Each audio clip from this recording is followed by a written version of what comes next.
Hello everybody and welcome to this how-to video to show you how to do invisible decreases on crochet moss stitch fabric. You can see here that I have a piece of moss stitch, and you can tell it's moss stitch simply by giving your fabric a bit of a stretch, and you can see that you've got that checkered pattern that's very common when it comes to moss stitch. In crochet, a moss stitch is made up of a double crochet and a chain, which makes your little holes here in your fabric, and that double crochet chain alternates all the way along, and then on the way back you chain over your doubles and you double into your chain one spaces. It's a very elastic fabric, it's very squishy, very warm, wonderful for anything worn under a coat to keep yourself warm in winter, because you get all these lovely little pockets of air. Also fantastic for hairbands, by the way, because you've got that elasticity that's built into the fabric itself, not into the fibre. So you can make wonderfully elastic fabrics even with cotton, linen, soy blends, that kind of stuff. What I'm going to do here today is to show you how to do a decrease to help modify the shape of my crochet moss stitch jumper pattern Renanary. You can see the links for it in the description here, and it was a question I got from one of my Patreon people, so I'm more than thrilled to be able to elucidate a little bit on that for her.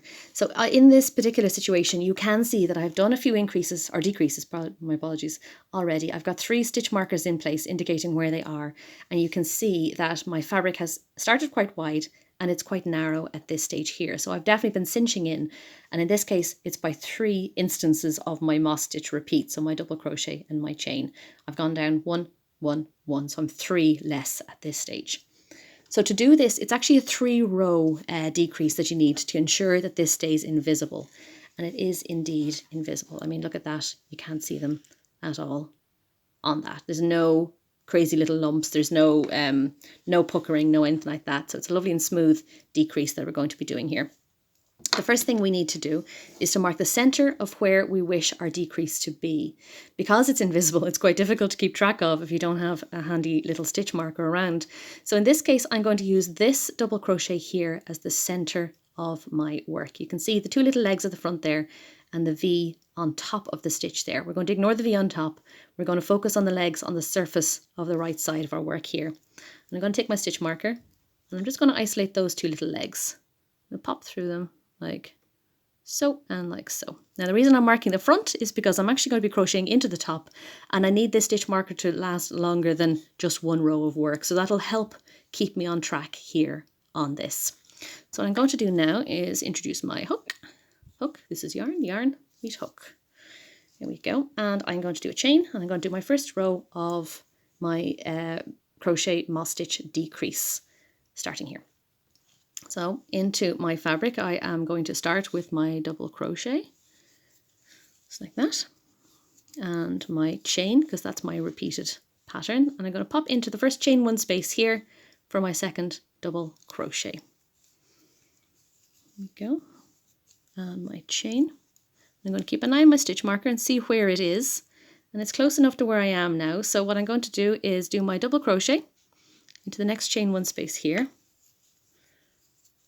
and that's when I know I am right at my my marker here. So what I'm going to do, instead of doing a chain over my next double crochet, I'm going to ignore my chain entirely, and I'm going to double into the next chain 1 space along, which is just back down, that little guy there. So I've done my double, I'm ignoring my chain, and I'm going to go and pop a double in here instead. So now I have got double chain, double double across my stitch marker. And back to my sequence again. I'm going to go chain, I'm going to go double, chain, oh dear, double, and double at the end into my last stitch, like so. So that's the first row of our repeat done, and we are indeed down a stitch. We have got 2 double crochets in the middle here with no chain in the center. So we're down by 1 stitch as we go already. So our second row happens pretty much the same up to our stitch marker here.